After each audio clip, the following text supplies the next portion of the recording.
from the BSL Scotland Act 2015, there was an onus for listed public bodies to propose how they were going to promote and deliver access to BSL users.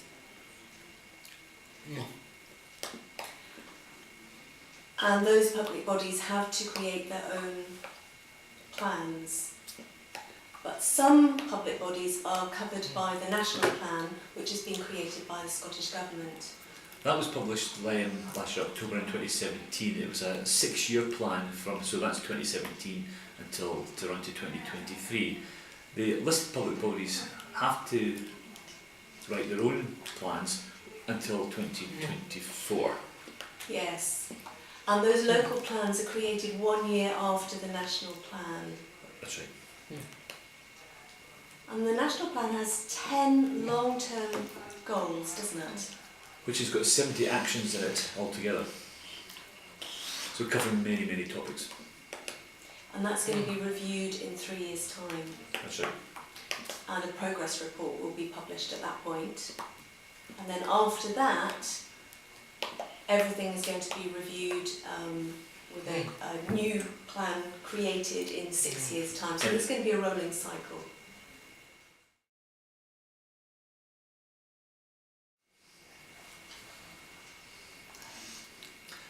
As you said, Frankie, it's to try and promote BSL as a language so that deaf and deaf-blind people can access study in university and colleges, and to make sure that there's resources there to support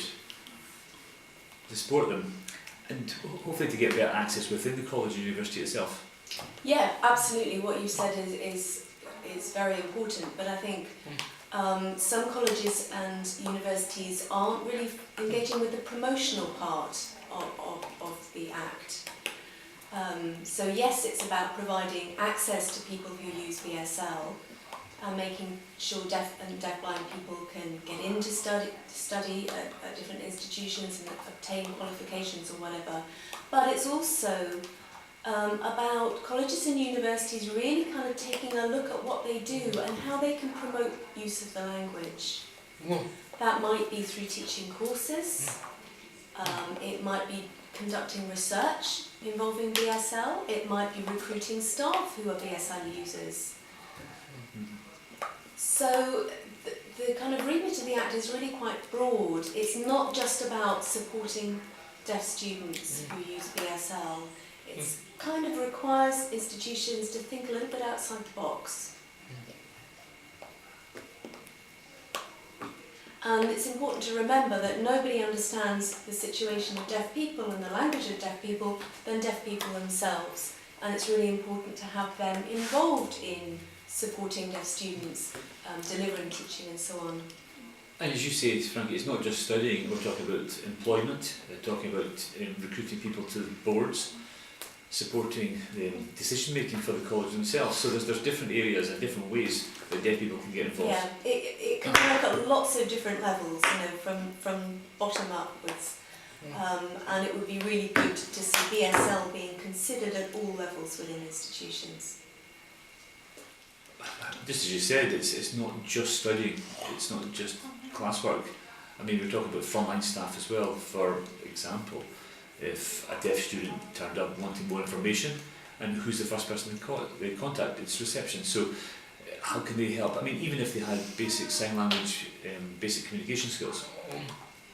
Yeah, and also thinking about open days. If prospective students are thinking of applying, also thinking about halls of residence, accommodation facilities for students, thinking about childcare, because some students may have children who require childcare. So there's a whole host of things.